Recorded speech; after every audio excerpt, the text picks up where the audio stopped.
26 जुलाई 2021 को गायकवाड़ ने टी20 में डेब्यू किया और डेब्यू किया श्रीलंका के खिलाफ टी20 सीरीज में। उन्हें सीरीज में 2 टी20 मैचों में मौका मिला और दोनों में ही गायकवाड़ फ्लॉप रहे।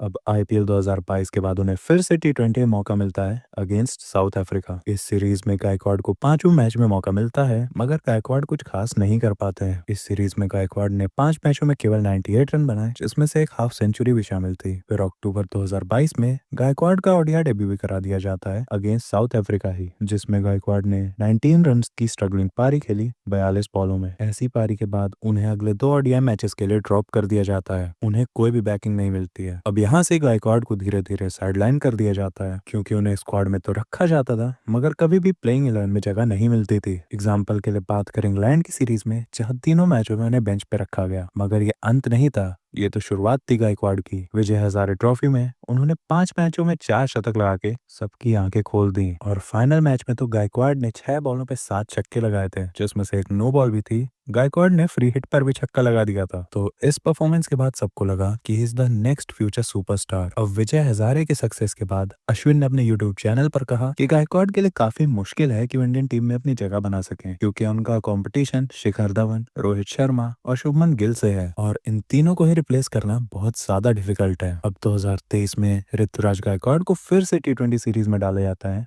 अगेंस्ट श्रीलंका। लेकिन इस सीरीज में क्या होता है, इस सीरीज में शुभमन गिल का टी20 डेब्यू करा दिया जाता है। सो गायकवाड़ को एक सिंगल मैच भी नहीं मिला खेलने को। और सबसे बुरी बात क्या थी, पहले 2 मैचों में शुभमन गिल बुरी तरह फ्लॉप हो गए, फिर भी उन्हें रिप्लेस नहीं किया गया। अब उन्हें फिर से न्यूजीलैंड के अगेंस्ट टी20 सीरीज में मौका मिलता है, मगर सीरीज शुरू होने से पहले वो इंजर्ड हो जाते हैं और रूल आउट हो जाते हैं सीरीज से बाहर। अब फिर आता है आईपीएल 2023। अब देखो, इस आईपीएल से पहले आपको समझने की जरूरत है, ऋतुराज गायकवाड़ के 2 कंपटीशन थे, ईशान किशन और शुभमन गिल। अब इस आईपीएल में शुभमन गिल तो खतरनाक परफॉर्मेंस देते हैं, लेकिन उनका एक और खतरनाक कंपटीशन आ जाता है यशस्वी जायसवाल, जो कि अपनी ताबड़तोड़ बल्लेबाजी से लोगों को इम्प्रेस कर ले जाते हैं। यशस्वी जायसवाल ने इस सीजन फास्टेस्ट हाफ सेंचुरी बनाई और 625 रन बना डाले। दूसरी ओर शुभमन गिल का बल्ला तो पूरे सीजन आग बरसा रहा था। इस सीजन शुभमन गिल ने ऑरेंज कैप जीती और टोटल 890 रन बना डाले। क्वालिफायर में मुंबई इंडियंस के खिलाफ 129 रन की पारी खेली, जिसने रोहित शर्मा को इम्प्रेस कर दिया था।